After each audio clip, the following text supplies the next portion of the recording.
acontece? A clínica de transição no Hemorrio, ela acontece aqui dentro mesmo. Nos Estados Unidos, as crianças fazem maior de idade, 18 anos, e aí são encaminhadas para vários hospitais. No Hemorrio, como a gente tem essa quantidade toda de pacientes, eles entram em crianças e a transição é feita aqui dentro mesmo. Então, a gente montou essa equipe multidisciplinar para dar um apoio a esses pacientes. Então, o que seria a clínica de transição? Todo mundo pergunta, o que é clínica de transição? Na realidade, é essa transição que eles fazem do setor pediátrico para o setor adulto, né? Então, no caso do Hemorrio, do hematologista pediátrico para o hematologista do adulto.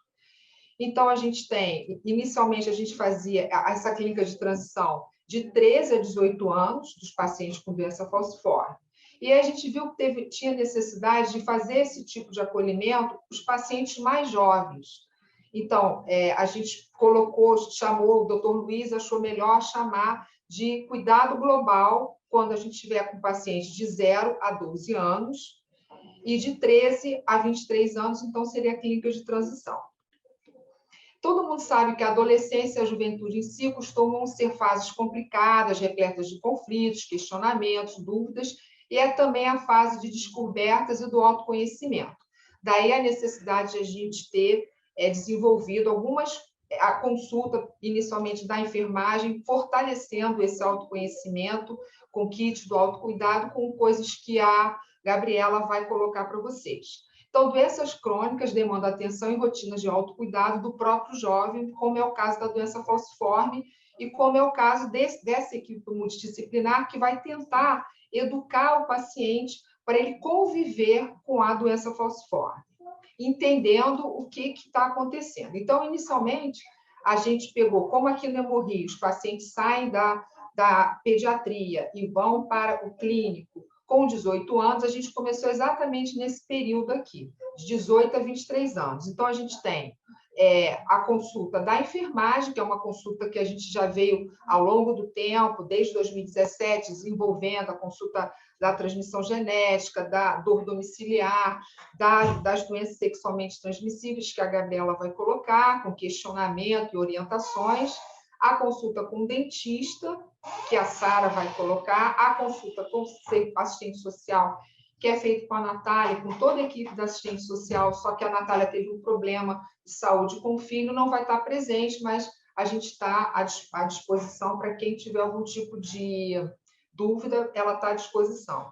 E a consulta com o psicólogo, nós ganhamos a psicóloga Joana Dark, que começou, então, a dar esse apoio a esses pacientes. Então, todos esses profissionais estão presentes nessa mesa redonda e vão colocar a experiência que eles estão começando a ter. Bom, aí a gente achou a necessidade, por exemplo, a consulta das doenças sexualmente transmissíveis com 18 anos já está muito... eles já passaram por isso, teria que ser antes. Então, surgiu com o tempo a necessidade de a gente fazer também um acolhimento dos pacientes mais jovens, né? Então, seria a consulta com a enfermagem, que a gente tem, a consulta com a fono, kit do autocuidado, que a Márcia vai falar logo depois de mim sobre isso, e a consulta com o dentista, que a Sara também ajudou de pegar também esses pacientes um pouco mais jovens. O cuidado global das crianças com doença falciforme, esse foi um nome que o Dr. Luiz Amorim achou melhor colocar, em que a gente vai pegar as crianças menores, né? Então, a gente tem uma consulta com a enfermagem, principalmente com a orientação da dor domiciliar, a consulta com a fono, que é logo em seguida, ela vai falar depois da minha fala, a consulta com o dentista, a consulta com o psicólogo. De 1 a 5 anos, a gente também tem essa mesma estrutura, né, mostrando que a gente está conseguindo os profissionais que estão dando essa orientação multidisciplinar e aí preparando esses doentes melhor para lidar com a doença.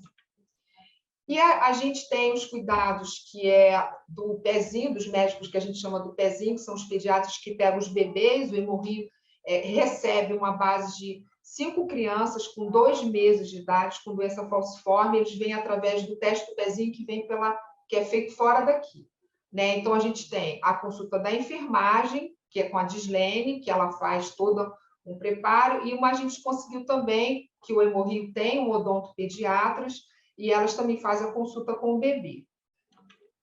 Agora, rapidamente colocando, a gente tem uma dificuldade, principalmente entre 18 e 23 anos, que é a nossa primeira faixa etária, a gente tem um problema de aderência. Então, a gente está fazendo um estudo retrospectivo desses pacientes que a gente conseguiu que fosse a todas as consultas propostas.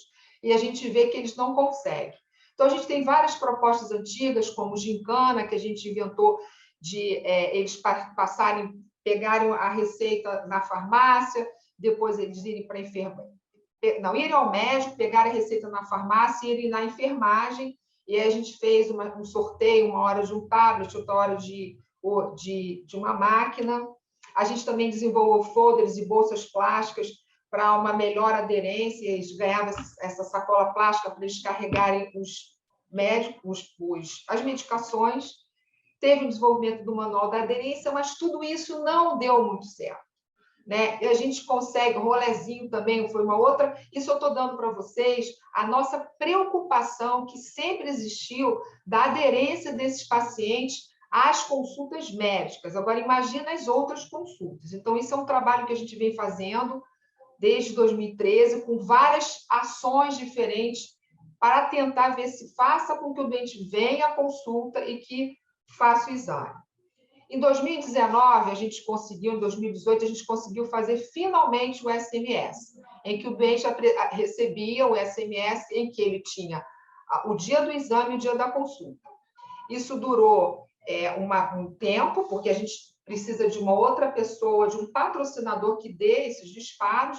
A gente descobriu também que muitos pacientes não colocam, não atualizam o celular no saque, o que dificulta, que muito SMS foi por água abaixo. Então, essa palestra também, eu sei que tem pacientes, é importante vocês manterem atualizados o seu celular, toda a sua parte lá no saque do hospital. E a gente está procurando agora patrocinadores, eu fiz o levantamento com a TI do hospital. Se a gente reativasse o SMS de 14 a 23 anos, que é uma faixa etária mais difícil, porque sai um pouco do âmbito da mãe e vai para o próprio paciente, se a gente reativasse de 14 a 23 anos, a gente precisaria de um patrocinador que pagasse em torno de 1.500 SMS por mês. Isso tem que ser um patrocinador, a gente está à procura, mas essa foi a grande, o que resolveu realmente a aderência dos pacientes. E é o que realmente agora a gente está vendo no nosso estudo retrospectivo, que a gente vai fazer dessas consultas, principalmente 18 a 23 anos, que é mais tempo a gente tem nesse trabalho, e a gente está vendo que a gente tem um pouco de dificuldade de ter o paciente que consiga fazer todo esse ciclo de consultas. Eu precisava que a gente tem plataformas digitais que têm o objetivo educativo do paciente em saber o que está acontecendo no Hemorrio. Nós temos 4.000 pacientes matriculados, então a gente tem uma quantidade 3.000, uma quantidade muito grande de pacientes com doença falciforme. Então a gente tem o Facebook, que é o Melhor Viver Sem Dor, com essa quantidade de curtidas. A gente tem o Instagram, Melhor Viver Sem Dor Reserva, o TikTok, e a gente tem um canal de YouTube, que já tem 510 inscritos, que a gente tenta reativar para a gente fazer o nosso trabalho com podcasts, com outras coisas para a gente continuar sempre educando o nosso paciente, e esse é o nosso grande objetivo. Então, aqui eu vou abrir, então, para os outros profissionais falarem e falando que o seguinte: as respostas, as perguntas vão ser respondidas no final, porque é muita gente falando, e prometo a vocês que daqui a 6 meses a gente vai estar fazendo outro evento desse, também agora com a participação da nossa assistente social, da Nathalie, que não pôde estar aqui hoje, e também contando um pouco mais da nossa experiência dessas consultas com esses pacientes, tá? Então, daqui a 6 meses a gente promete ter um outro evento dessa magnitude, tá? Então, vou passar agora a fala para a Márcia Baima, a fonoaudióloga. Então, vamos lá. Eu sou Márcia Baima, fonoaudióloga aí no Hemorrio, mestre em saúde da criança e da mulher pela Fiocruz. Vocês devem estar se perguntando, né, o que uma fonoaudióloga está fazendo aí em cuidados globais. e a criança com doença falciforme, mas é um trabalho, né, a partir do momento que a gente é funcionária da saúde, né, que a gente se propõe a ser um profissional da saúde, a gente tem que pensar no paciente como um todo. Então, a proposta, né, do cuidado global, ele surgiu a partir dos meus atendimentos enquanto fonoaudióloga no ambulatório do Hemorrio. A clínica de transição já existia desde 2013, né, mas ela abrangia uma faixa etária maior, como a Ana falou, e eu, na minha percepção de fonoaudióloga, atendendo crianças no ambulatório, com queixas fonoaudiológicas, eu comecei a perceber que as crianças sabiam muito pouco sobre a doença delas. E aí eu levei isso para a Ana, né, já que havia um trabalho todo voltado para a educação em saúde para jovens, né, transitando entre a pediatria e as consultas com o hematologista adulto. E eu falei para ela, por que a gente não expande essa faixa etária, por que a gente não expande essas orientações? E foi aí que surgiu a ideia de criar o grupo, né, de cuidado global à criança com doença falciforme. E aí eu me incluí. É importante a gente entender, né, que desenvolver ações educativas para essas crianças especificamente, né, que a gente está falando das crianças que vivem com doença falciforme, suas famílias, desenvolver ações educativas sobre o que elas têm, né, sobre a doença delas, sobre os sinais e sintomas que demandam atenção médica, sobre os hábitos saudáveis, entre outros aspectos, podem melhorar o nível de conhecimento sobre a doença delas e suas nuances, e assim incrementar a adesão ao tratamento. Né? Lembra que a Ana falou, né, agora há pouco, sobre a adesão ao tratamento, a dificuldade de aderir ao tratamento quando eles chegam lá aos 18 anos? É isso, né? É entender que a adesão ao tratamento, você precisa começar esse trabalho muito antes desse momento de transição. E aí isso se torna um aspecto, né, de vital importância no controle da doença. O jovem, ele precisa conhecer o seu corpo, ele precisa conhecer a sua doença, ele precisa entender os sinais que a doença dá, né, para poder agir de forma preventiva e de forma assertiva. Então, quem nos fala isso é o Araújo, né, em 2007. E aí foi pensando nessa questão da educação em saúde e de todo o cuidado global, no autocuidado em crianças e ações educativas, que surgiu a elaboração dos kits, os kits do autocuidado, que é o nome que a gente dá, né? E esses kits são compostos por materiais educativos adequados a cada faixa etária sobre doença falciforme, e a gente viu que esse é um caminho possível e lúdico para o conhecimento e entendimento de si mesmo e de sua doença. Tá? Então, como é que a gente dividiu essas consultas, né, para a entrega dos kits? As consultas, elas são, geralmente, né, o pediatra faz esse encaminhamento para a gente, ou há uma busca ativa minha desses pacientes, com exceção de 0 a 11 meses, que eu já vou falar, tá? E é nessa consulta, eu vou fazer algumas perguntas para a família, e em seguida vou dar algumas orientações. Com os bebês de 0 a 11 meses, como que a gente faz? Quem faz essa orientação, quem faz essa consulta é a enfermeira Dislene. Ela pega esses bebês, que, na verdade, a Dislene é a nossa porta de entrada, né? Ela é a criança, ela vai para a dislene, um bebê que vem do teste do pezinho, né, positivo para a doença falciforme, ela é encaminhada para o Hemorrio e a dislene recebe esse bebê.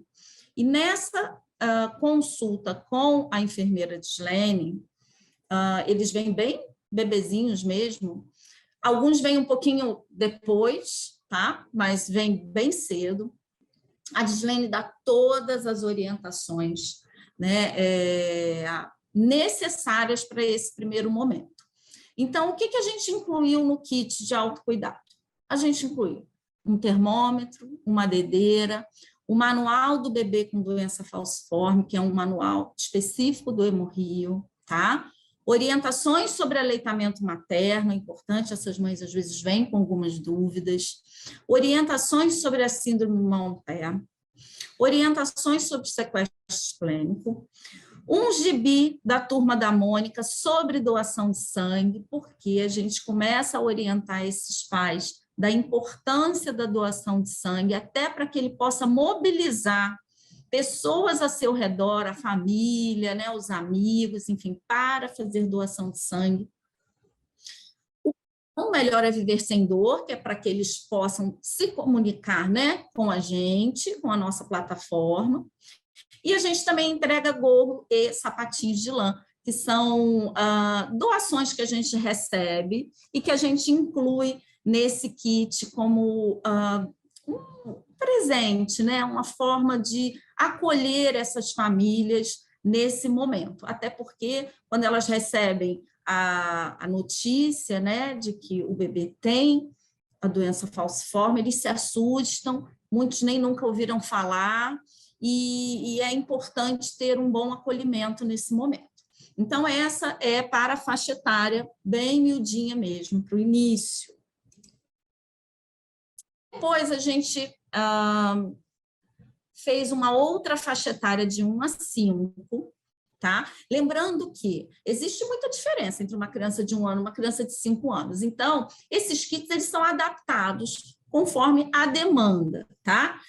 Geralmente está a criança e a mãe na consulta, então eu vou ouvindo essa família e vou adaptando um pouco o kit para ir de acordo com a necessidade da família, tá bom?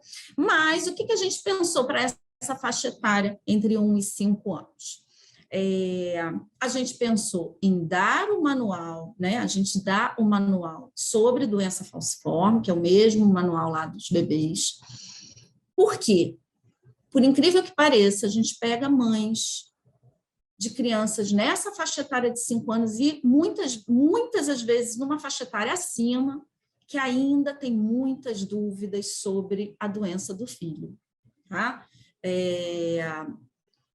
Então, a gente julgou importante que esse manual continuasse no kit dessa faixa etária. Há o livro Nas Veias de Cauã, eu entrego o livro Nas Veias de Cauã, que é um projeto que eu encabecei, é um livro infantil que fala sobre um menino que tem a doença falciforme, e as crianças ficam super felizes quando elas recebem o livro, porque é um livro infantil.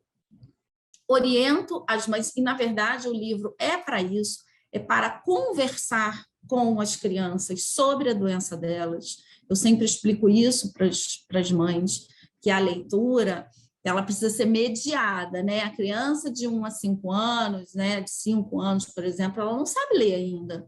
Então, a mãe vai ler e vai mediar essa leitura. Muitas vezes, o que eu tenho escutado nessas consultas do kit do autocuidado é que muitas mães falam: eu não sei como abordar a doença com o meu filho, eu não sei o que explicar para ele.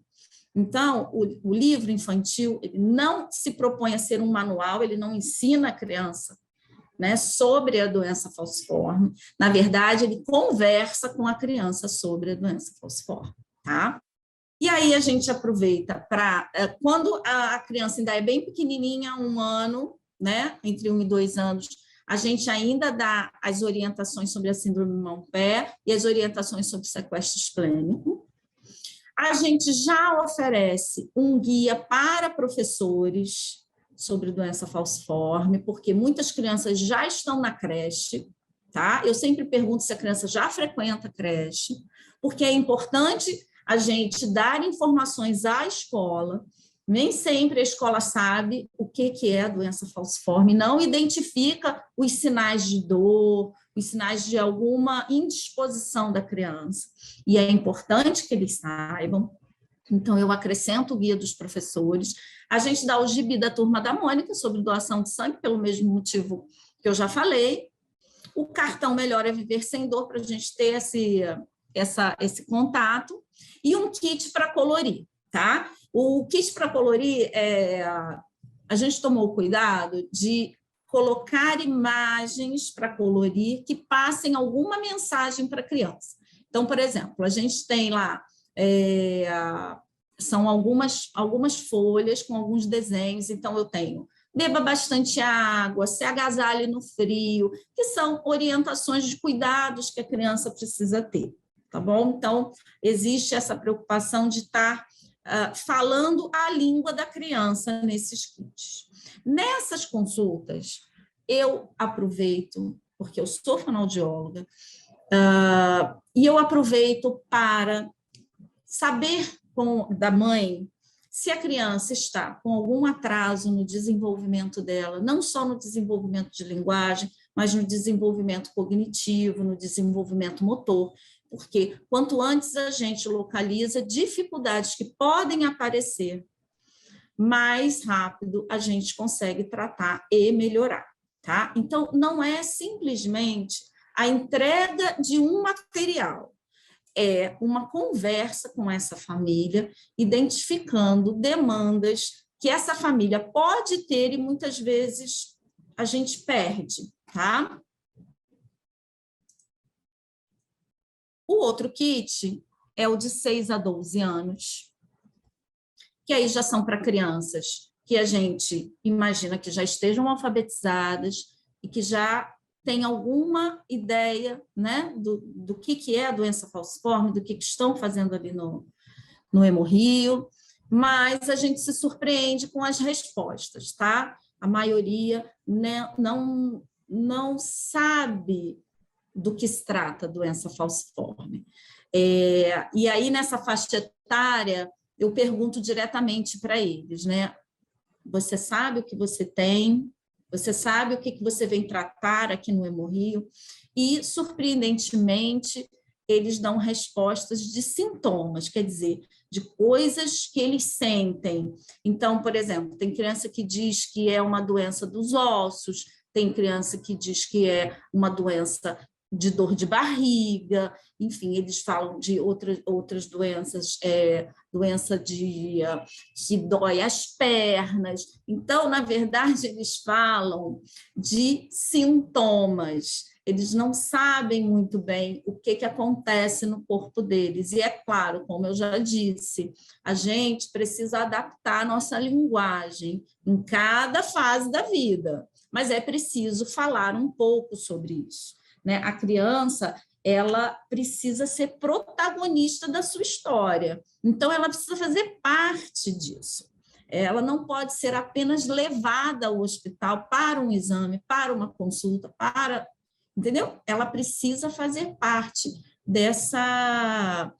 disso tudo que acontece com ela. Essa eu acho que é a proposta assim, principal, né? Quando você pensa em cuidado global, tá? Então, nessa faixa etária de 6 a 12 anos, a gente já consegue conversar mais com eles, né? Conversar mais com a criança. Então, eu entrego o livro nas veias de Cauã, e eu tenho tido uma experiência muito bacana com o livro. A gente entrega o guia para professores também, né? Porque aí nessa faixa etária eles já estão na escola. Caderneta de controle, tá? A caderneta de controle da dor é uma reguinha onde a criança consegue, através de imagens, de carinhas, dizer a intensidade da sua dor. Eu não uso, não sou eu que oriento essa régua, tá? O uso dessa régua. Quando a mãe tem dúvida sobre o uso da régua, eu encaminho para a enfermeira Gabriela, porque ela tem condições, ela é a pessoa mais adequada para orientar a mãe em relação à dor, às crises de dor, e em relação à medicação que a criança vai ter que usar, tá? Mas é importante que a criança comece a usar esse controle, né, essa régua de controle da dor, onde ela possa sinalizar, né, a intensidade dessa dor. A gente entrega a carteirinha da dor. A carteirinha da dor é uma carteirinha que foi elaborada também dentro da clínica de transição, que é uma carteirinha com algumas informações sobre a criança. E essa carteirinha a gente orienta que seja preenchida pelo pediatra, que a mãe leve ao pediatra para que ele preencha, e a mãe fique com essa carteirinha para usar quando precisar levar a criança em outra unidade de saúde. Muitas vezes esses pacientes precisam de um atendimento de emergência, numa unidade mais próxima da residência, então é interessante que a mãe tenha com ela essa carteirinha, porque possui informações específicas sobre aquele paciente, sobre aquela criança, e sobre a doença falciforme, tá? Infelizmente, a gente ainda se depara com alguns serviços de saúde que desconhecem a doença falciforme. Então, é uma forma de garantir que esse paciente vai ter o atendimento que ele precisa. A gente também entrega o gibi da Turma da Mônica sobre doação de sangue, o cartão Melhor é Viver Sem Dor e uma esquise, porque a gente está justamente querendo que eles incorporem orientações de autocuidado, e um deles é beber água. Então, a gente dá a garrafa e fala sobre isso, e também tenta localizar nessa faixa etária de 6 a 12 anos, crianças que estão com dificuldade na aprendizagem, porque a gente sabe que muitas crianças com doença falciforme apresentam dificuldades no aprendizado da leitura e da escrita. Esse aprendizado mais formal, muitas vezes, não se desenvolve como a gente espera, então eles precisam de avaliação, eles precisam de ajuda, então é quando eu também localizo quem está precisando de alguma outra avaliação, de alguma outra assistência, e aí posso conversar com o pediatra para que faça os encaminhamentos, tá? A faixa etária, que seria de 13 a 17 anos, essa faixa etária, ela vem em menor quantidade para mim, e o kit é bem parecido com esse de 12 anos, tá? Então, eu não fiz um slide para essa faixa etária, porque essa faixa etária já envolve orientações mais específicas da enfermagem, então eu gosto de passar para a enfermeira Gabriela, que consegue ter uma conversa melhor com esses jovens. Às vezes, eu recebo crianças de 13 anos, 14 anos, e aí eu ainda consigo algumas orientações, mas eu prefiro que ela fale, né, ela tenha uma fala mais adequada para essa faixa etária, tá bom? Muito bem. Esse daí são algumas fotos que eu tiro.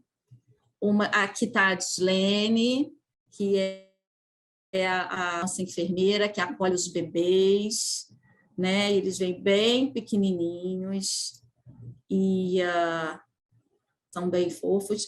Esses daqui, onde eu apareço, já são os pacientes que recebem o kit do autocuidado. Ele vem numa sacolinha, às vezes ele vem numa pasta, depende do material que a gente tem disponível, tá? Você vê que tem crianças bem pequenas, tem crianças maiores, né? Tem crianças que já estão na faixa etária que a gente consegue conversar bastante, e está aí as veias de Cauã. Vou fazer uma... Peraí, não estou conseguindo passar. Deixa eu ver se eu... Ah, aqui. E aí, eu queria fechar um pouco a minha parte, falando o seguinte, eu não tô conseguindo ler, peraí. Deixa eu diminuir aqui, senão eu não consigo ler. Toda criança tem direito a ter conhecimento adequado de sua enfermidade, dos cuidados terapêuticos e diagnósticos a serem utilizados, do prognóstico, respeitando sua fase cognitiva. Então, é isso que a gente tenta fazer. Essa daqui é uma foto quando o livro Nas Veias de Cauã foi lançado, tá? A gente estava em plena pandemia, mas nós conseguimos distribuir alguns livros nessa ocasião. Doutora Ana Mac, aqui do meu lado. O livro é esse daqui. Quero dizer que a proposta do livro é distribuição gratuita, tá? Distribuição gratuita para unidades de saúde que atendem doença falciforme, profissionais que trabalham com crianças com anemia falciforme, associações, pacientes, tá? A distribuição é gratuita, mas precisa fazer um contato aqui com a gente, tá? Com a nossa plataforma Melhor é Viver Sem Dor, para que a gente envie para vocês. Quem quiser contribuir com uma nova edição desse livro, que, como disse, é distribuído gratuitamente, pode adquirir o livro digital, tá? Mas aí é só entrar em contato também com a gente, que a gente fala como fazer isso, tá bom? Obrigada, Márcia. Eu que agradeço. Pelas suas palavras. A gente vai passar agora para a Gabriela. Gabriela é a enfermeira que está responsável pela nossa clínica de transição e esse cuidado global. Boa tarde a todos. Eu sou a enfermeira Gabriela Soeiro. Eu vou falar um pouco das consultas de enfermagem. Mas antes de entrar propriamente na consulta, eu vou falar um pouco sobre a doença falciforme, que é uma doença hereditária, genética, mais prevalente no Brasil e no mundo. Estima-se que 60 mil pessoas com doença falciforme residem no Brasil.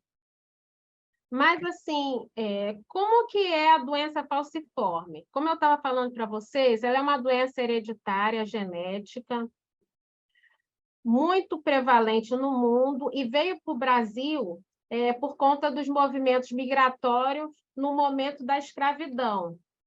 Ela é mais frequente, mais predominante em indivíduos afrodescendentes, porém, não são somente os negros que têm, devido a essa miscigenação.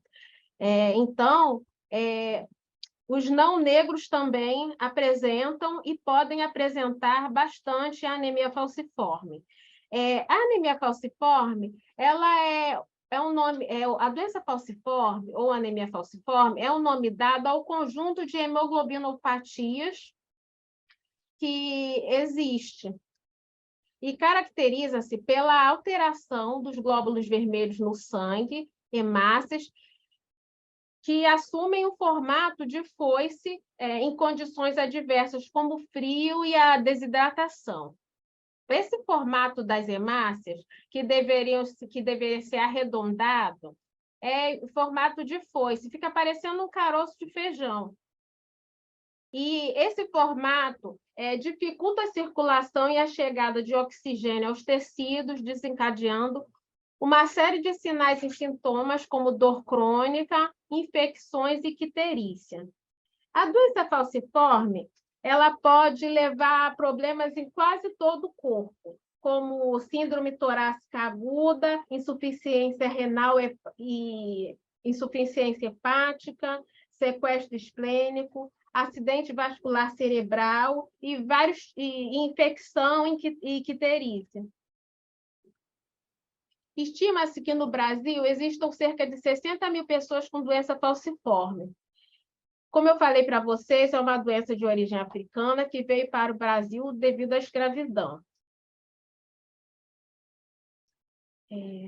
O diagnóstico é feito atualmente na triagem neonatal no SUS, através do teste do pezinho, desde 2001. Antes disso, foram feitos vários movimentos pela população negra para conseguir a autonomia e ter direito, né, à ação ao Sistema Único de Saúde. Lembrando que, pelo Brasil ter passado por um momento muito forte, um período muito longo, sendo o último país a abolir a escravidão, o negro era invisível perante a sociedade, não tendo direitos, inclusive, a ter saúde. Então, quando houve após várias lutas do movimento negro, foi iniciado essa busca por políticas públicas, por o existir, essa autonomia de querer. E aí, com o SUS, após esse período, estabeleceu em 2001 o teste do pezinho. E a inclusão, né, do exame de eletroforese de hemoglobina, que é o teste que ajuda a detectar a anemia falciforme, ele foi um marco, né, porque agora todos os nossos bebezinhos passaram a ter o direito a ter assistência de saúde, e aí conseguiram, através desse momento aí, antes do primeiro ano de vida, conseguiram ter o direito a ser diagnosticado pela anemia falciforme. Ao incluir a detecção das hemoglobinopatias, garantiu esse acesso a todos os recém-nascidos brasileiros, dependente da origem geográfica, etnia e classe econômica. Em 2005, foi publicada a portaria de número 1391, que instituiu no âmbito do SUS as diretrizes da Política Nacional de Atenção Integral às Pessoas com Doença Falciforme e outras hemoglobinopatias. Essa política foi muito importante para assessorar tecnicamente os estados e os municípios na organização da rede de atenção à saúde, apoiar e organizar capacitações, qualificações em todos os níveis de atenção, básica, média e alta complexidade, e sendo um instrumento de apoio aos estados e municípios na implementação de ações de saúde voltadas para a população com anemia falciforme. E aí organizou toda a linha de cuidado, né? Essa rede de atenção básica à população com anemia falciforme.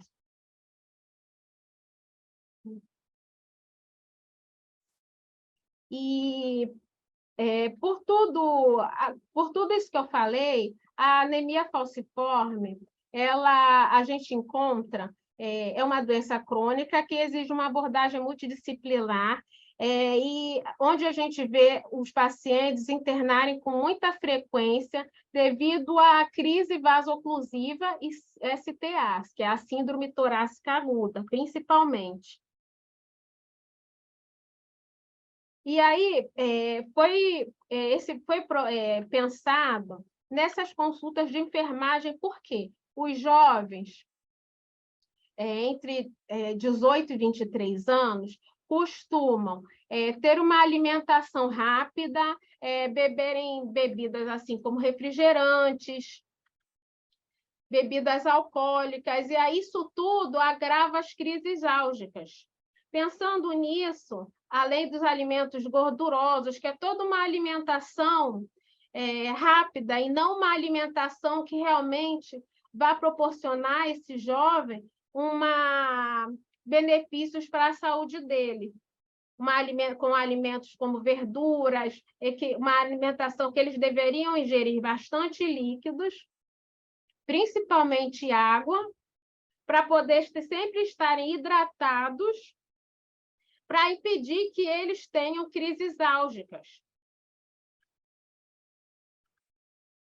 Pensando nesse momento, a gente vivencia aqui no Hemorrio, diariamente, esses jovens internando por essas crises álgicas, porque eles não ingerem uma hidratação adequada de água e nem têm uma alimentação equilibrada. Aí, pensando nesse momento, nessa dificuldade deles de aderir aos cuidados para a saúde, nós implantamos as consultas de enfermagem, que anteriormente era feito nessa faixa etária pela enfermeira Elvira, e onde, no começo, foi assim, já a gente, desde o princípio, nas consultas, a gente atende jovens que conhecem a anemia falciforme e outros jovens que não sabem nada, não sabem nem aferir uma temperatura. Aí eu durante as consultas, pergunto, mas assim, você sabe o que é anemia falciforme? Não, eu não sei. A minha mãe sempre cuidou de mim, a minha mãe sempre que viu isso. São as respostas que eu encontro frequentemente. Raros são os jovens que têm uma percepção que agora, mesmo tendo essa faixa etária de 18 a 23 anos, que essa autonomia,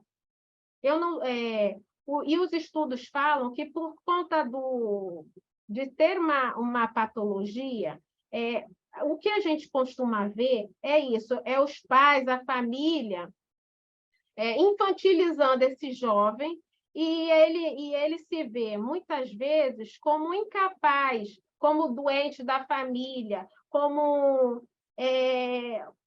e pensando nisso, alguns, durante o atendimento, choram, falam, será que será que eu vou poder trabalhar? Será que eu vou estudar? Eu queria tanto fazer uma faculdade, será que porque meus pais sempre falam que eu estou doente, que eu estou sempre internando, que eu não vou crescer. Então, pensando nisso, eu conversei com os outros profissionais e achei melhor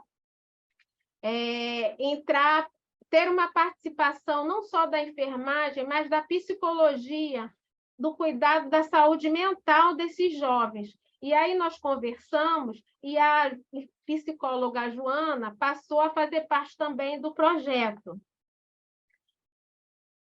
E aí ela vai trabalhando com eles a construção dessa autoestima, de como se ver, ter uma patologia com doença falciforme, como tratar esses momentos de tristeza, ou de depressão propriamente dita. Mas, enfim, voltando às consultas de enfermagem, a gente, durante as consultas, eu converso explico o que é anemia falciforme, dou uma explicação de que é preciso ter uma hemoglobina HbS, ou os pais têm que ter o traço, ou um tem que ser normal e um tem que ter anemia falciforme, e aí explico como é que essa combinação genética,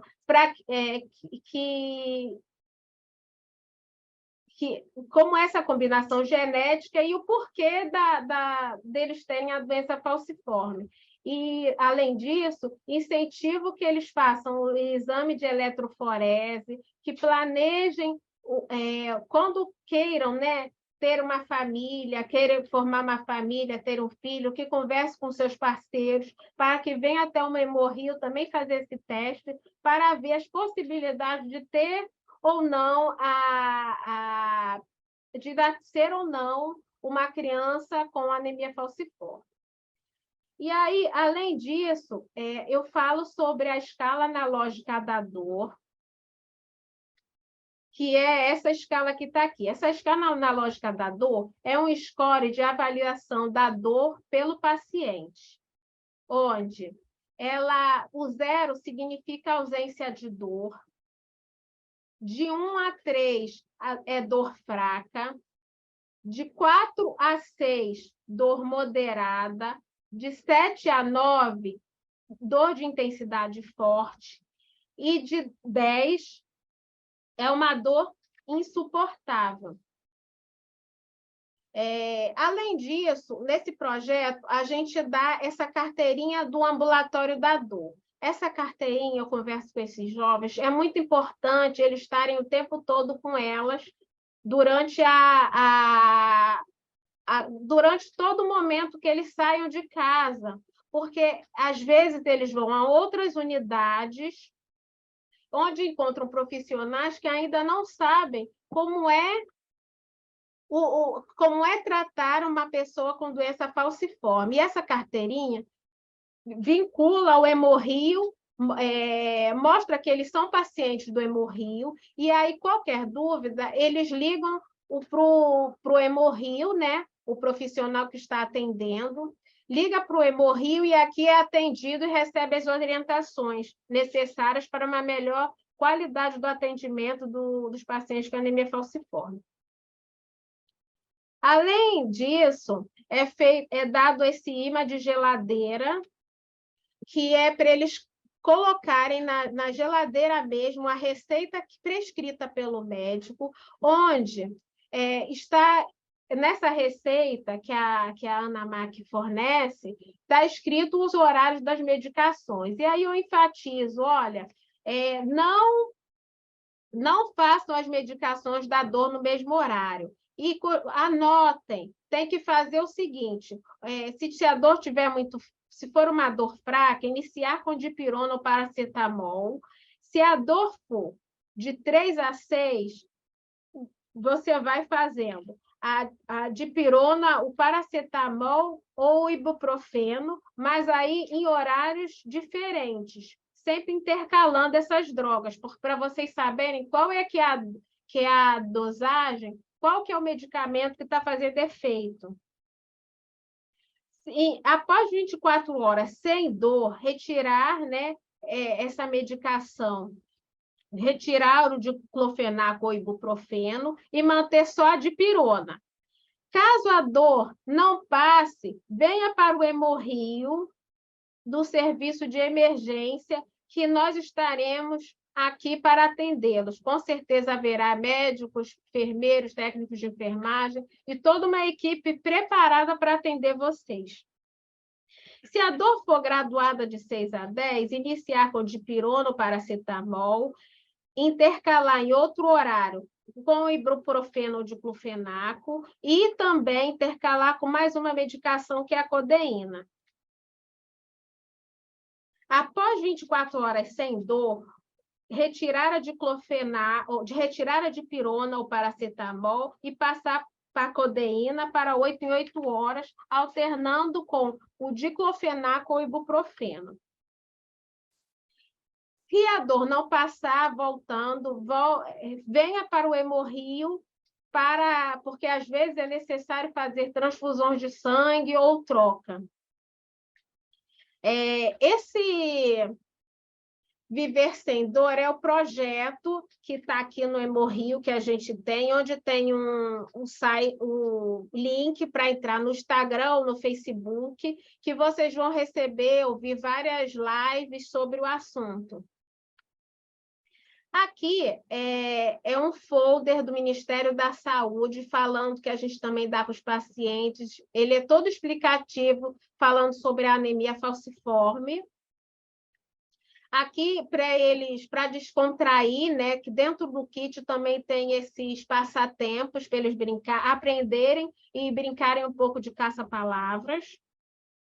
Além disso aí tudo, é marcada uma segunda consulta, onde são fornecidas as orientações sobre a alimentação, e onde a gente permanece falando sobre a ingesta hídrica, a gente dá uma garrafa de água e também fala sobre as doenças sexualmente transmitidas e distribui os preservativos para eles. Lembrando que a única forma de prevenção de DSTs é usando preservativos.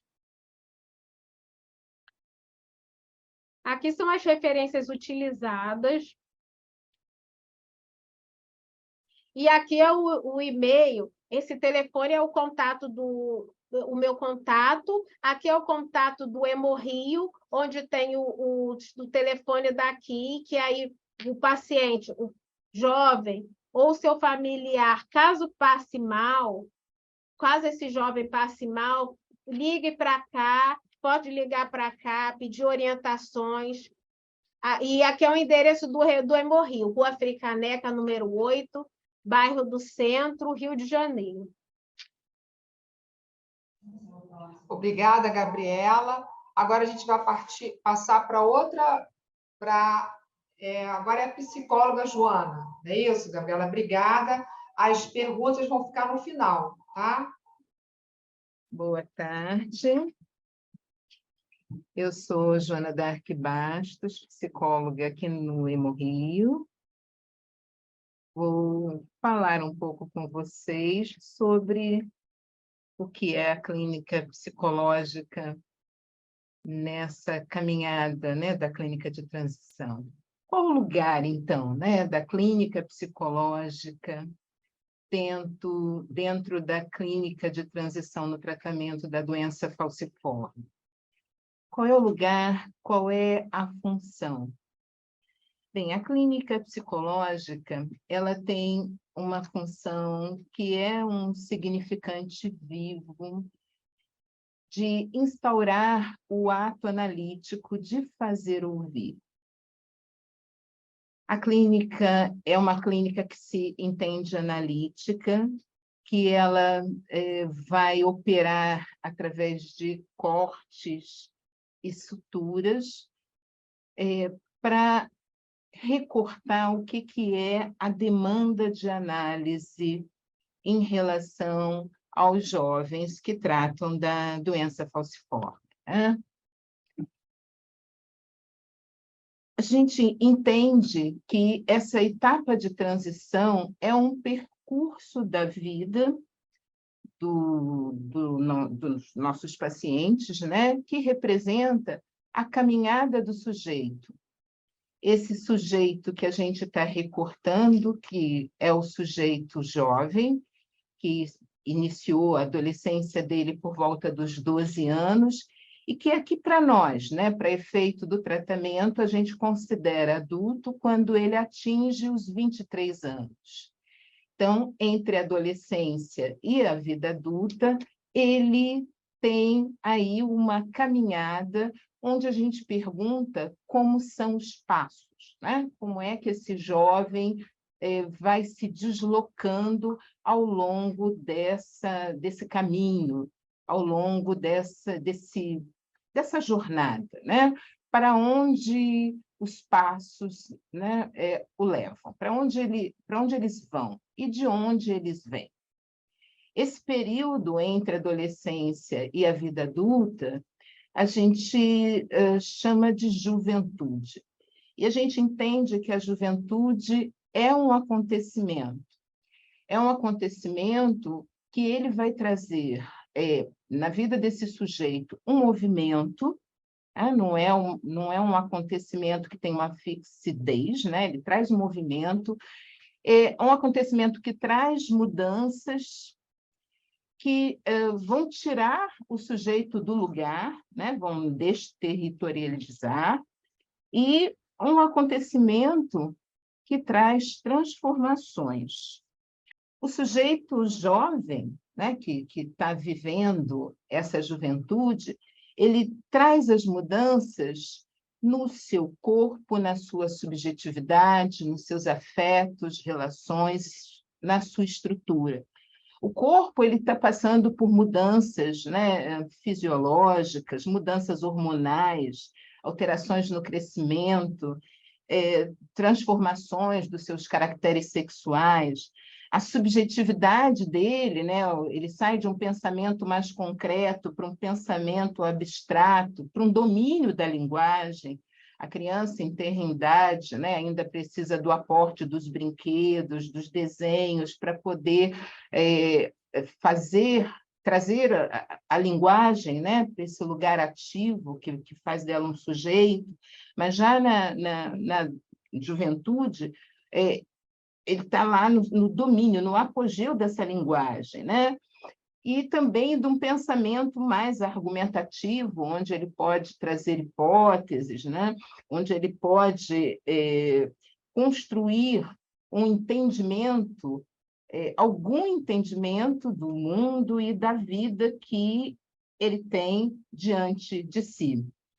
Nos afetos, ele está passando por alternância do humor, ele ora está mais explosivo, ora ele está mais isolado, às vezes ele está retraído, outras vezes ele está com humor eufórico. As relações, elas mudam bastante, eles saem dessa amizade restrita ao eixo familiar, essas amizades que vêm através dos pais ou vêm da escola, para um contexto de amizade mais amplo, são novos vínculos, novos amigos, né? As relações afetivas, eles vão para o além do familiar, e vínculos que eles vão construir, que eles vão buscar.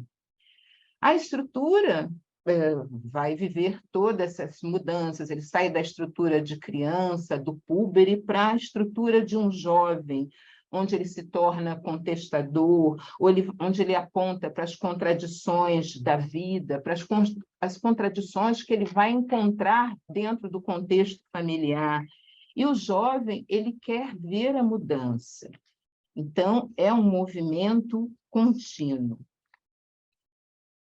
O professor Dr. Flávio Sofiati, ele é um sociólogo, ele disse que os jovens são uma categoria social, e uma categoria social que vai incluir uma determinada faixa etária.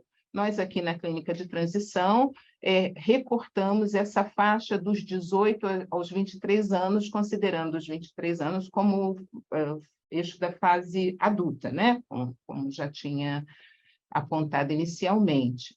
Ele vai dizer também que esses jovens, eles correspondem a uma categoria social renovadora, porque eles vão trazer a novidade.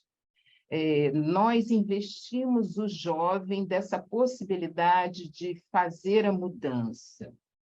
Eles trazem também um estilo de ser, um modo de existência. Eles vão se vestir, vão falar, vão se organizar, se situar de um modo muito diverso. E ele vai dizer também que os jovens, eles representam um elo e uma transição na cultura. Eles representam nessa saída de algo velho ou mais ultrapassado para esse novo, né, de uma renovação. Então, eles trazem esse movimento, esse novo olhar, e eles vão trazer a diferença.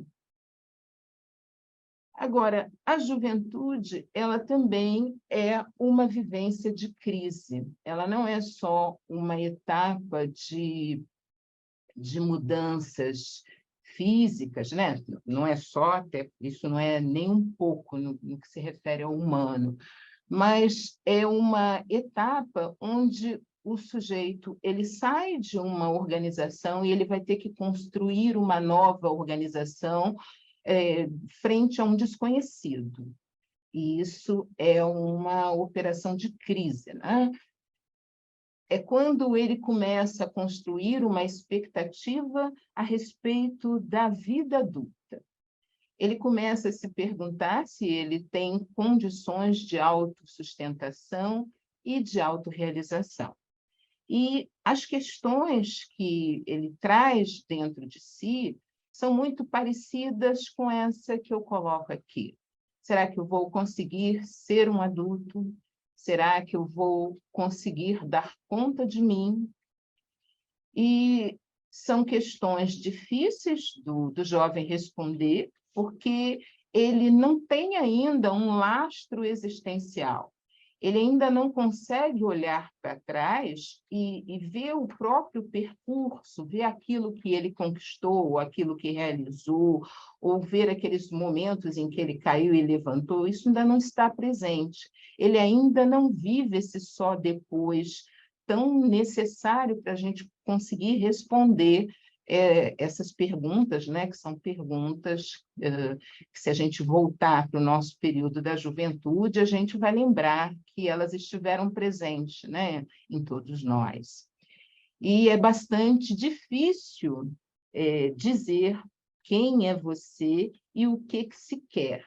Então, é um momento em que o jovem ele se fecha, né, diante dessa condição, ele se torna mais retraído de fato. O nosso jovem, esse que trata da doença falciforme, aliás, não só o nosso jovem, mas qualquer jovem que ele esteja diante do adoecimento, diante do patos, né? Ele vai viver essa experiência de corpo ameaçadora, de ataque à sua integridade, é quando ele se pergunta, justamente nesse ponto da jornada em direção a um amanhã, um futuro, qual é a perspectiva dele, né, de continuar nessa jornada. Ele se vê ameaçado na sua integridade. E, ao mesmo tempo que ele se faz essa pergunta está no mundo interno dele, é muito difícil responder, e ele também se vê embotado e sem palavras com relação a responder ou sustentar, né, esse questionamento. É uma vivência bastante ameaçadora, bastante aflitiva, um encontro, como dizemos, com o real, um encontro com uma outra cena que desestabiliza o sujeito, que balança, que faz com que ele vacile, é a vivência da angústia.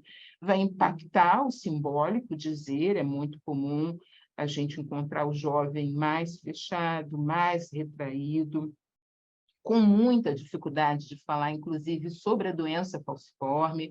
Não é incomum a gente encontrar um jovem que não fala a respeito, ele não conta para os amigos que ele tem a doença falciforme, ele esconde, e ele esconde dele próprio, porque ele não sabe o que fazer com esse pesado que ele carrega, né, sobre si. E é um momento que, dentro da angústia, sem conseguir dizer, o que trabalha o imaginário na construção de fantasmas e imagens catastróficas a respeito da sua existência.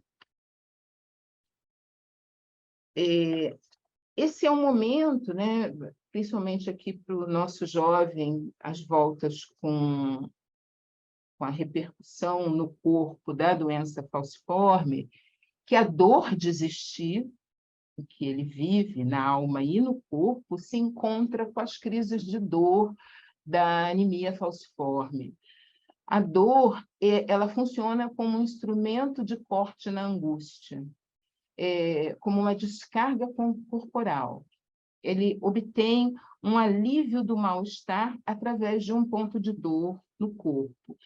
Não é difícil também de encontrar, inclusive na internação, muitas vezes diante de um quadro de crise álgica, de dores, jovens passando por impasses da própria juventude, da adolescência, por conflitos com o familiar, e a dor funciona justamente como isso que traz ele para o atendimento, isso que provoca um alívio, né, de todas essas vivências corporais e que permite com que ele possa falar, com que ele comece a colocar palavras em tudo isso. Portanto, o adolescente e o jovem, ele tem essa tarefa, né, nessas condições todas, de tomar posse de um corpo em mutação, né, em constantes mutações, e também ameaçado em sua integridade pela doença falciforme. Bom, além, né, dos efeitos da doença crônica, né, da doença falciforme, isso aqui acontece com a grande maioria dos jovens, né, o corpo do jovem, ele também ele é carregado, né, de algumas vivências, como, por exemplo, o luto por um corpo infantil. em meio a todas essas alterações que ele vive, a todas essas mutações, ele precisa viver o luto desse corpo onde ele vivia uma fase idílica da infância, onde ele brincava, onde ele estava aos cuidados do pai. Na verdade, ele não vivia ainda esses impasses da adolescência e da juventude, mas ele precisa fazer o luto, a perda desse corpo, para entrar no corpo jovem que ele vai né, cada vez mais constituindo. E, ao mesmo tempo, né, que ele tem essa vivência do luto, ele tem o peso de carregar um corpo que está clivado dos desejos dos pais, das histórias da geração que antecedeu, dos próprios pais, das expectativas. Muitas vezes esse jovem vem à vida carregado mesmo pelos desejos dos seus pais, do que ele deve fazer, do que ele deve ser, muitas narrativas naquilo que ele recebe, então, dos seus familiares. Além disso, ele vive essa experiência de despersonalização, onde muitos jovens não se reconhecem nesse novo corpo que ele vai, pouco a pouco, se apropriando. Muitos se veem como altos demais, outros como baixos demais.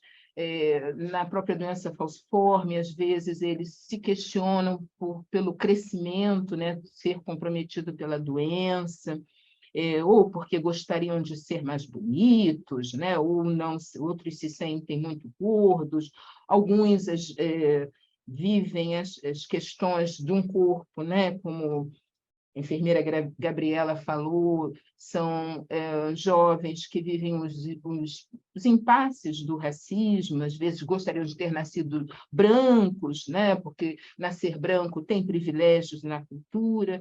Então, tudo isso vai trazendo essa experiência de despersonalização, desse corpo clivado pelo mal-estar, né? Pela dor da existência. Além disso, tem os impasses, né, da sexualidade que começa a enviar para o corpo os seus sinais, né? Esse corpo vai sofrendo a maturação dos caracteres sexuais e, além disso, do próprio desejo. É quando eles começam a realizar o endereçamento da libido e se colocam dentro dessa experiência sem precedentes, que é partilhar esse corpo que eles ainda estão se apropriando com o outro. Tudo isso junto e misturado ao mesmo tempo. Então, se por um lado tem a sexualidade, tem os afetos, por outro tem também, né, essa incidência do outro, esse corpo que também é alvo das projeções do outro. Não é também raro que o jovem ele relate ataques, deboches, às vezes os jovens com a doença falciforme eles têm alterações no corpo, que vão trazer, né, marcas onde eles podem viver o bullying, as questões do racismo, da exclusão.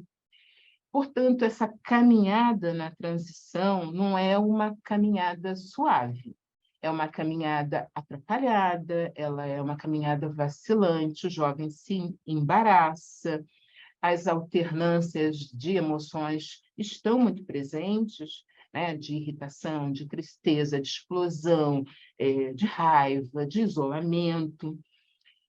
Isso pode trazer, até porque, embora ele esteja se apropriando da linguagem, essas vivências que ele não tem pelo próprio movimento em que isso tudo se dá, e muitas vezes sem o trabalho de análise, leva a passagens ao ato, onde eles tornam-se agressivos, violentos, às vezes autoagressivos, é quando acontecem, às vezes, as experiências de corte no corpo, é porque o corte alivia a angústia, como falei anteriormente. Diante de tudo isso, né, nos colocamos de novo no ato clínico, como ouvimos os jovens e seus impasses. Essa passagem, né, do jovem para a vida adulta, que corresponde à fase de transição, ela subjetivamente também é vivida como um ritual de passagem. Para chegar à vida adulta, é preciso romper com os pais. É bem difícil dizer isso, né? Aqueles que trouxeram ao mundo, que alimentaram, que agasalharam, que trouxeram ao hospital, que vibraram, que são tão importantes, né, e que representam os primeiros vínculos afetivos de todos nós, mas para chegar à vida adulta é preciso romper com essa origem. É preciso recusar o modo de vida desses pais, a maneira desses pais se relacionarem com afeto, com sexo, com trabalho, com as pessoas. É preciso romper com essa origem para fundar-se um sujeito autêntico. E é isso mesmo. É preciso se separar dos pais para que os jovens eles possam se diferenciar, né? Diferenciar-se. Para que eles possam responder à pergunta: para que eu vim ao mundo? E essa ruptura com o familiar, ela é importante para que ele possa se apropriar de si mesmo e para que ele possa fundar-se como sujeito. É através desse processo que ele vai criar-se, vai inventar um mundo próprio, uma perspectiva de futuro.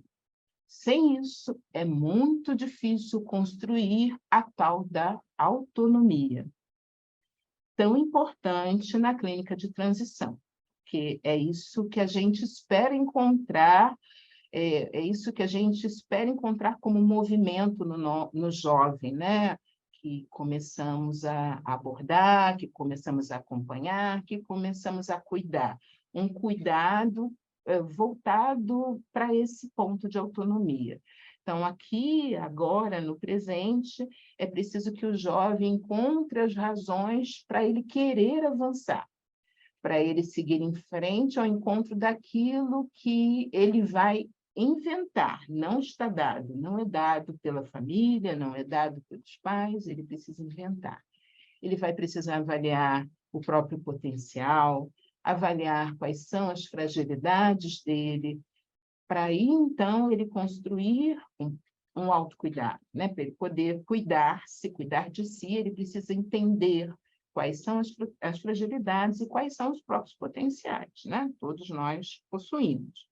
Só assim ele consegue responsabilizar-se e ele consegue construir uma ética para a própria existência. Com relação às famílias, a doutora Ana Mark disse que lá nos Estados Unidos, né, a clínica de transição começa aos 13 anos, mas aqui no Brasil, os filhos são vinculados aos pais até muito tarde. O jovem americano, aos 16, eles já se independem, eles vão morar sozinhos. Ainda essa semana falava sobre um seriado americano, Friends, né? que fala muito desses jovens que moram por conta própria. Essa não é muito a realidade que os filhos aqui do Brasil vivem. E, somado a isso, a gente tem uma geração conectada. Essa geração que é dependente do celular e que, inclusive, vive o celular como uma via de satisfação. Aqui na internação do hospital, o celular ele está ali do lado para o momento que o filho chora, né? Toda a satisfação de estar internado, de estar na dor, de estar vivendo a fragilidade, ela é sanada, ou pelo menos acomodada através do celular. Essa geração conectada, ela acaba ficando bastante isolada, bastante retraída, ela e o seu próprio aparelho. As relações afetivas vão ficando muito reduzidas, a independência ela fica menor, né? E esse jovem, ele tem dificuldade em assumir aquela responsabilidade tão necessária para que ele possa construir, né, esse caminho da autonomia. E quando chegam, né, na clínica de transição, alguns chegam sozinhos, mas vários chegam ainda acompanhados dos seus pais, é preciso que essas questões estejam presentes para as famílias, para os pais. Como eles lidam com o fato de seu filho portar uma doença falciforme. Esses pais estimulam o enfrentamento da vida, com tudo que ela tem dentro, né? Inclusive a própria doença, estimulam as saídas de casa, as saídas para a vida. Os seus filhos ainda estão muito agasalhados, né? Agasalhar é uma recomendação da anemia falciforme, mas até quando eles permanecerão agasalhados ali junto aos pais? Portanto, a clínica de transição é uma clínica que ela traz muitas questões. E na escuta clínica, nos interessa saber como os jovens que tratam de doença falciforme caminham nessa transição em direção à vida adulta. Sentem-se seguros de seus passos para cuidar de si? Já querem falar sobre doença falciforme? Foi assegurado a eles pela família a convicção de que podem caminhar? Os pais estão seguros de que seu filho ou sua filha podem ir? Então, a escuta clínica está assentada aí. O que faz sintoma neste jovem nessa etapa de transição? O que impacta na sua capacidade de cuidar de si? E o que desorienta ou faz seus passos vacilarem nessa transição? Jovens que têm chegado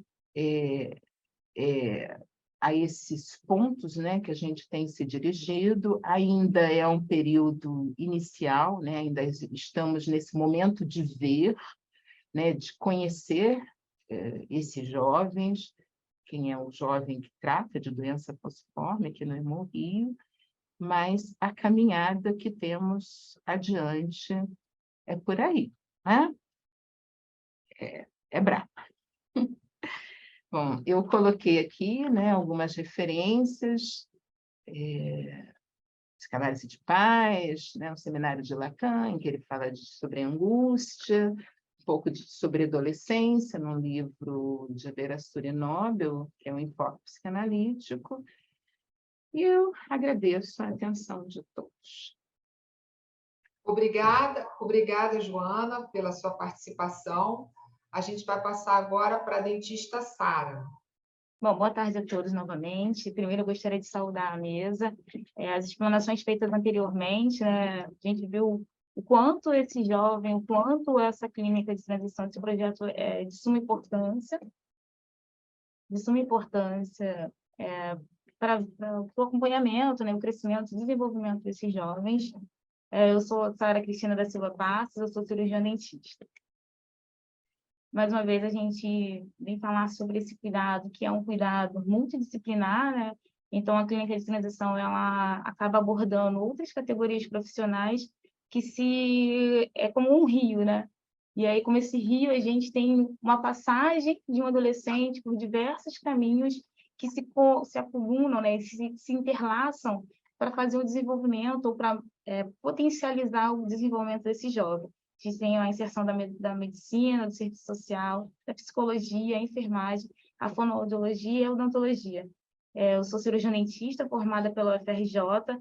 Anteriormente, eu sou, nesse momento, residente do primeiro ano de odontologia, a residência multiprofissional, em hematologia e hemoterapia. E, anteriormente, eu era aluna de iniciação científica pelo projeto Saúde Bucal Falciforme, aqui mesmo no Hemorrio. Então, me sinto duplamente agraciada por estar aqui hoje como residente. E aí a gente fala sobre a clínica de transição e a gente precisa entender, né, o quanto que é essa questão da faixa etária. Para a Organização Mundial da Saúde Adolescente, ele transita entre os 10 a 19 anos, e para o Estatuto, né, da Criança e do Adolescente, o ECA, dos 12 ao 18, que ele determina que é um período de transição entre essa infância e a vida adulta, e é muito atenuada pelo período da puberdade. E aqui, em especial, a gente vai estar falando, né, eu estou falando sobre um período de 18 aos 23 anos, que é, como a Joana já falou anteriormente, sobre quando, aos 23 anos, a gente entende como esse jovem como um jovem adulto, potencialmente adulto, né? Bom, quando a gente fala sobre esse período de juventude, sobre a adolescência, a gente precisa entender que essas modificações, elas são várias, são vastas, tanto no ser entendido como corpo, como mente. Então, essas modificações, elas vão abranger a parte psíquica como a parte física, e elas vão requerer essa atenção e esse cuidado específico, direcionado. E é por isso que a gente abrange diversas categorias profissionais.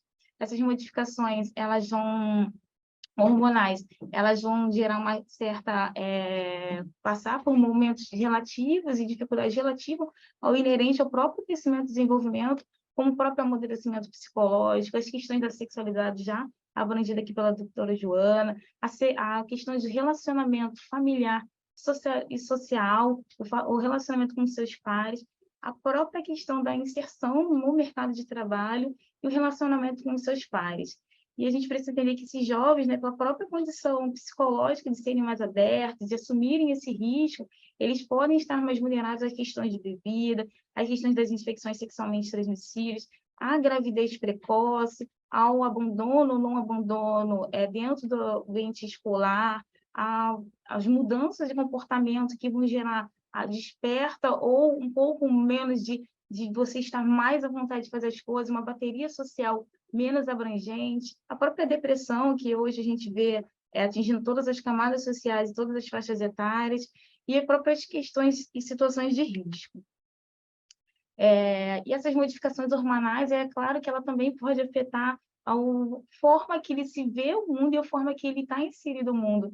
E hoje a gente vê que é muito mais abrangente essa questão da irregularidade em relação à dieta e a predileção por alimentos mais rápidos, como fast food, ou alimentações ricas em carboidratos, ricos em alimentos ácidos, tudo isso fazendo essa predileção ao invés de alimentos saudáveis, né, ricos em proteínas. Essas alterações dentro dos seus hábitos alimentares, elas levam a essas alterações digestivas, esses hábitos intestinais inadequados, e alguns fatores mesmo internos ou o próprio ambiente externo, né, dos adolescentes, dos jovens como um todo, fazem com que esses jovens estejam inseridos dentro de um grupo de risco para a sua saúde, tanto geral como também a saúde oral. E aí, quais são esses problemas odontológicos que podem atingir os jovens ou os adolescentes? A própria cárie, a própria erosão por conta dos alimentos, né, das bebidas ácidas, as próprias fluoroses, os gengivite, as periodontites, problemas gengivais, próprio traumatismo, dores temporomandibulares, hoje, mal do século, né, a depressão, a ansiedade, faz com que você acabe desenvolvendo, e o mau hálito. Isso são problemas muito comuns, né, inscritos na literatura, que podem atingir jovens que não estão inerentes a nenhuma dessas patologias. E essas consequências desses adoecimentos em relação à saúde oral, como a cárie, como a periodontite, como o mau hálito, toda essa abrangência de patologias que podem estar desenvolvidas nesses jovens, eles vão levar a consequências. E essas consequências podem ser tanto na fala, a pessoa pode ter uma dificuldade na fala, ela vai gerar dor, e a dor incomoda, qualquer processo doloroso leva a gente a um ambiente diferente do que a gente está confortável no nosso dia a dia. Vai gerar uma dificuldade na socialização, riscos acentuados à infecção, uma dificuldade na mastigação, e tudo isso leva esse adolescente a interferir em sua saúde geral, vai interferir no seu estudo, vai interferir no seu próprio trabalho, na sua vida social e principalmente na sua autoestima. Uma outra coisa que não foi dito no slide anterior, mas que a gente precisa salientar aqui, é o quanto hoje vem crescendo a utilização dos adornos. Inclusive, eu faço uso de um, mas não faço na cavidade oral. Mas qual é o meu papel enquanto profissional? E a gente precisa ter isso muito claro, é a informação. A pessoa, o adolescente, o jovem que chega até mim enquanto dentista, eu preciso passar informação para ele quais são os riscos que esse adorno vai fazer ou pode potencializar dentro do seu uso. E aqui a gente traz algumas literaturas que falam sobre a utilização do piercing dentro da cavidade oral, dentro da língua, na mucosa, na bochecha, como a gente pode ver. Se você clicar hoje no Google ali, piercing oral, o que mais vai aparecer é uma gama, seja de formatos, cores, tamanhos, ou joias, vai aparecer uma infinidade de formatos ou de cores para você fazer a utilização. E como a gente vê também o apelo estético e social, que a gente vê na mídia hoje, é muita gente fazendo utilização de piercing, principalmente na língua. E a literatura ela é muito consistente no que ela diz sobre a utilização dessa utilização desse piercing oral. Ela traz riscos acentuados a infecções, pode levar a dor, processos dolorosos, vai levar ao edema, pode levar ao acúmulo de placa, porque a higienização fica mais dificultada, principalmente quando você tem o uso do piercing na língua, porque você tem uma dificuldade. Pode levar ao próprio traumatismo, essa joia vai ficar batendo dentro dos seus dentes, e aí isso pode levar a um desgaste dentário, pode levar a lacerações, ou o próprio crescimento de queloide, pode levar a própria aspiração, a pessoa pode simplesmente a joia desatar, rachar e fazer a deglutição dessa joia. Pode levar a hábitos parafuncionais, que a pessoa tem mania de ficar mordendo o piercing, isso é muito comum, a mordedura do piercing. Pode levar também a atrofia tecidual, esse tecido vai começar a ficar, isso aqui não é para estar aqui, e pode gerar essa atrofia. Recessões gengivais é muito comumente descrita na literatura, e a própria hemorragia. E as complicações da utilização desse piercing, elas podem ser tanto locais, isso aqui que eu falei tudo, são locais, como elas também podem ser sistêmicas. E aí pode ser de simples ou pode ser muito grave, como também já tem descrito na literatura, que a utilização pode levar à morte. Então, assim, é claro que existe todo um arcabouço por trás, como foi colocado esse piercing, quem colocou, existe uma questão de biossegurança, tanto da pessoa que fez a inserção do piercing, quanto a pessoa que está utilizando, esse piercing é higienizado, esse local onde é feito o piercing é higienizado, tudo isso, né, pode levar ou potencializar o estado inflamatório e levar a complicações bem mais graves. Então, o papel enquanto profissional é fazer toda esse plano profundo, né? Explicar todas essas potenciais complicações à pessoa que está utilizando e fazer com que ele entenda sobre isso e que ele opte pela retirada, né, do piercing, sobretudo piercing oral. Então, vocês devem estar se perguntando mais o que tem a ver a doença falciforme, a clínica de transição e a odontologia. Bom, já foi explicada a fisiopatologia da doença falciforme. Importante falar que as crianças, existe um potencial de risco de contrair infecções 4 vezes mais do que uma outra criança que não tem a doença falciforme. Existe um fator social muito forte associado à pessoa que tem doença falciforme, como determinante biológico. Já foi dito a questão da população negra, né, que ela atinge majoritariamente a população negra, mas não somente, mas que nesse país a gente tem a população negra com menor poder aquisitivo, com menor grau de escolaridade, com dificuldade no acesso ao serviço público, e é importante dizer que, majoritariamente, os usuários do SUS é da população negra, e ainda assim eles estão em maior vulnerabilidade social. As complicações, as manifestações da doença falciforme pode atingir qualquer órgão ou tecido, e isso não isenta a odontologia, não isenta a parte oral, a cavidade oral, o sistema estomatognático, e por isso existem alguns achados bucais mais comumente descritos na literatura, como a palidez de mucosa, a despapilação da língua, a própria icterícia ocular, existe também a atrofia, como também a própria compensação da maxila, também existe a dificuldade no crescimento, né, ósseo, e isso vai fazer com que, normalmente, ou possa ter potencialmente, a pessoa com doença falciforme, ela pode ter dentes descidos mais retidos, né, fique mais tempo na boca, esse crescimento também ele é desordenado, e isso tudo, essa essas alterações bucais, né, no sistema estomatognático, ela precisa ser de conhecimento do profissional que está tratando. E hoje a gente tem uma grande dificuldade, porque muitos profissionais, seja na área da odontologia, seja na medicina, seja na enfermagem, eles não têm conhecimento da doença falciforme. E esse paciente ele pode ser, dentro da odontologia, ser tratado e deve ser tratado dentro do serviço do sistema básico de saúde, na atenção primária, fazendo o básico do básico do básico, que é o direito à informação, o acesso, explicação sobre a fisiopatologia, fazer um acompanhamento desse paciente. Ele não precisa vir para uma atenção terciária fazer tudo isso. E a gente esbarra hoje muito na questão de capacitação profissional. Feito isso, né, a gente está falando sobre essas manifestações no público adolescente agora, nesse momento, e existe um estudo realizado, inclusive, aqui no Hemorrio, que foi para avaliar a condição de saúde bucal e a qualidade de vida dessas crianças e adolescentes. E o resultado, né, como conclusão desse estudo, falou sobre a frequência de cárie, e o CP do EMED foi de 2,13 e o DDE foi de 4,12. E aí a doença periodontal tem uma alta prevalência e ela, na verdade, ela também variou de acordo com a faixa etária, e a faixa etária mais abrangente que a gente conseguiu ver uma maior continuidade, incidência, foi de 13 a 18 anos.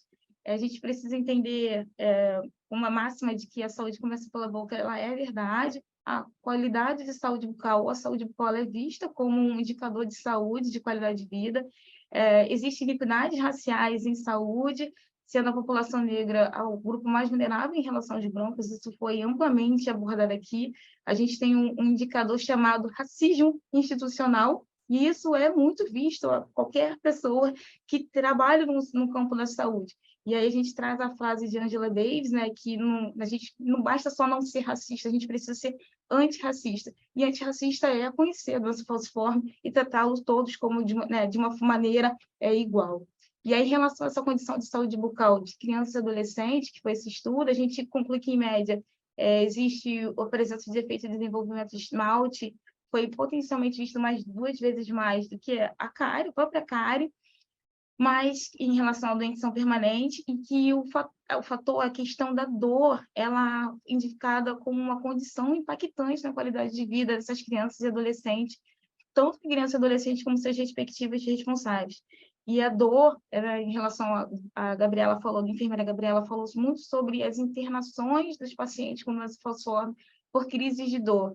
Então, a gente precisa também, abordar que a saúde bucal, né, qualquer processo de foco infeccioso na boca, ela pode desencadear ou ser um fator desencadeante da crise álgica. Então, a gente precisa trabalhar isso ombro a ombro com os responsáveis, com o próprio adolescente, né, que aqui a gente está falando sobre o jovem caminhando para a vida adulta. Então, a gente precisa trabalhar isso ombro a ombro, face a face, né, face to face, falando para esse jovem do quanto a saúde bucal ela é importante para a manutenção da sua qualidade de vida.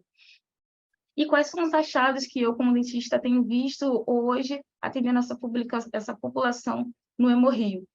Todos aqueles descritos pela própria literatura. Desfeito de esmalte, erupção tardia, ou retenção de dente descido, da própria palidez de mucosa, as maloclusões, necrose pulpar, artrisia popular, um overjete acentuado, a própria indicador de cáries, a doença periodontal, a necessidade de múltiplas extrações, as exodontias, a gente observa bastante, e os abscessos dentários. E como é que eu trabalho, né? Como que a gente trabalha dentro da odontologia atendendo esse paciente, essa pessoa que chega para a gente da clínica de transição. Existe um manual de cuidado do Ministério da Saúde que versa sobre as faixas etárias e como deve ser esse atendimento. E o que a gente vê mais prevalente e quais são as estratégias recomendadas. O protocolo de atendimento de doença falciforme do Hemorrio e o protocolo específico, né, da odontologia da doença falciforme aqui no Hemorrio. Existe uma série de manuais, uma série de protocolos, existe uma literatura hoje consistente quando se fala, caminhando para a consistência quando se fala de doença falciforme e odontologia, mas o que a gente precisa entender é que esse indivíduo que chega para a gente, ele não chega só a boca, né? Ele chega como um todo, ele chega com angústia, ele caminha, esse caminhar dele, ele caminha com ansiedade, caminha com expectativa, sobretudo dentro do tratamento odontológico. A gente vê que hoje, com o advento da mídia, o advento da própria internet, né, a gente vê o quanto o sorriso em si ele tem gerado expectativas. Ou quero um sorriso mais branco, não, eu quero sorriso vaso solitário, não, eu quero um dente perfeito. Então, a gente vê o quanto a mídia também influencia no outro, na percepção que o outro tem de si, ou do que ele espera de si. Então, a gente precisa entender que, dentro da saúde bucal, a gente vai ter todos esses protocolos, mas que a gente precisa entender o outro, como é que é a rotina do outro, o que o outro come, porque isso influencia. Ele bebe água, essa água é fluoretada? Ele tem direito, tem como fazer uma alimentação saudável, a alimentação dele é rápida, não é rica em carboidratos, ou é uma alimentação mais saudável. A gente precisa entender tudo isso para fazer ou propor um tratamento que seja aquele personalizado, específico, porque cada pessoa assistida ela é única. E quais são as limitações que hoje eu encontro ao entender esse público, né? Esses jovens em clínica de transição?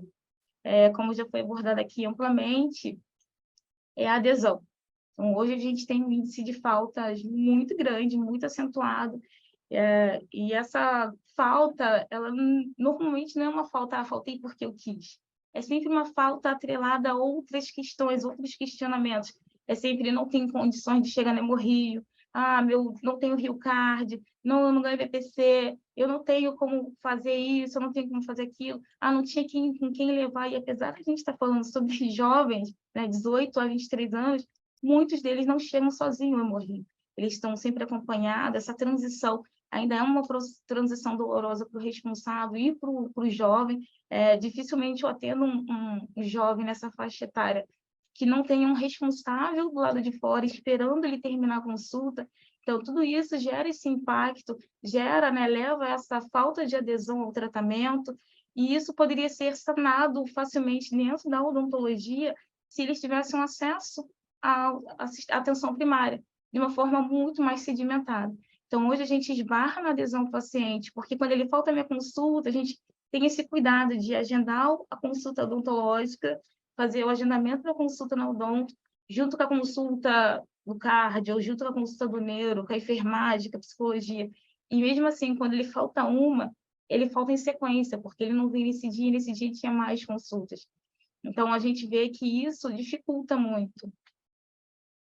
Em relação à capacitação, a gente, né, no Estado, tem a Secretaria de Estado, a gente tem uma Câmara Técnica específica para atendimento da saúde de pessoas com doença falciforme, e existe uma série de literatura, de escrita, de manuais, protocolos, tudo isso para capacitar o profissional, né, na área de saúde, da odontologia, para que ele possa fazer esse atendimento à pessoa com doença falciforme. Não precisa ser especificamente o profissional no Hemorrio fazer essa atenção, que é básica. Repito, esse paciente ele poderia chegar para a gente com menor índice de dentes cariados, com uma doença, sem estar com doença periodontal, ele poderia fazer apenas o controle. Só que, infelizmente, né, a informação não chega até esse paciente, ele sempre chega para a gente, na maioria das vezes, com uma condição de saúde bucal muito precária. Então, aqui está o QR Code, pode acessar para poder fazer essa capacitação mesmo profissional. Ela é realizada pela doutora Márcia Alves. E quais são caminhando para o fim, né? Quais são as minhas considerações? O que eu posso tirar dessa minha percepção? Eu estou desde abril aqui como dentista residente, trabalhando especificamente com a clínica de transição. E quais são as considerações que eu trago desse período? As considerações que eu trago que esse paciente jovem ele chega lá sempre acompanhado, ou potencialmente, na maioria das vezes, acompanhado de um responsável. Ele tem uma dificuldade de se atentar para um autocuidado que seja seu. Ele é o protagonista do seu próprio cuidado. Normalmente, eles atrelam um responsável, chegam para a gente com... Sempre tem dificilmente um jovem chega lá sem nenhum tipo de necessidade de tratamento odontológico, seja uma raspagem, que é a remoção de cálculo, né? Seja uma raspagem, ou seja uma profilaxia, que é como se fosse uma limpeza profissional odontológica, isso é bem básico, ou seja uma remoção já com problemas mais sérios, como necessidade de remoção de cárie, doença periodontal, com necessidade de exodontia, de extração, ou já com risco de infecção à vida, né, com infecções, abscessos. Essa chegada dele, normalmente, eu tenho alguns pacientes que atendem que é a primeira vez que está sendo atendido na odontologia, ou esse tempo de pandemia, eles ficaram muito tempo sem ir, as necessidades, como a saúde global, a saúde geral, às vezes está um pouco mais fragilizada, acaba que a boca, né, a saúde oral, eles acabam deixando um pouquinho para depois eu resolvo, depois, e aí chegam para a gente com uma necessidade maior. Muitos possuem medo de dentista, isso assim, bem, chegam com essa fobia, porque muitas das vezes eles foram mutilados odontologicamente, né, ou maltratados, no sentido de que a necessidade de tratamento foi mais invasiva. Então, a lembrança que eles têm do dentista é uma lembrança ruim. E quando existe essa necessidade, a gente tenta conversar, porque as consultas precisam ser personalizadas, e isso demanda o conhecer o outro, demanda a troca, demanda o conversar e conhecer o outro. Mais uma vez, eu repito que esse cuidado precisa ser um cuidado integral, conhecer a rotina, conhecer o que ele faz, o que gosta, chamar pelo nome. Isso é tão crucial. Evitar falar você, não, mas chama pelo nome. Ninguém gosta de ser chamado ô, psil, você qualquer coisa desse tipo. Chama pelo nome. São coisas tão simples que, às vezes, a gente, no dia a dia, ou na rotina, ou as demandas são tão grandes que a gente acaba esquecendo que o outro é o outro que poderia ser você. Talvez essa fala de talvez seja você, seja um pouco egoísta, porque você vai estar tratando como você gostaria de ser tratado, mas, ao mesmo tempo, te situa que o outro é alguém cheio de sonhos, e cheio de esperança, e cheio de problemas, e cheio de situações que você precisa entender, ou minimamente, né, tá ouvir, simplesmente ouvir. É isso. Gostaria de agradecer. É importante falar sobre a doação de sangue, né? A gente está num momento bem crítico aqui no Rio. Essas transfusões, essas trocas são extremamente importantes no paciente com doença falciforme. Então, é importante a gente, mais uma vez, salientar a doação de sangue. E, mais uma vez, né? A gente precisa entender que a gente não pode ser totalmente técnico, a gente não 100% técnico e esquecer o lado humano. Então, a gente precisa entender essa frase e seguir como um método de vida mesmo, né? Conheça todas as teorias, domine todas as técnicas, mas quando a gente olhar o outro, tocar o outro, a gente precisa ser apenas uma alma humana. Obrigada a todos, é isso.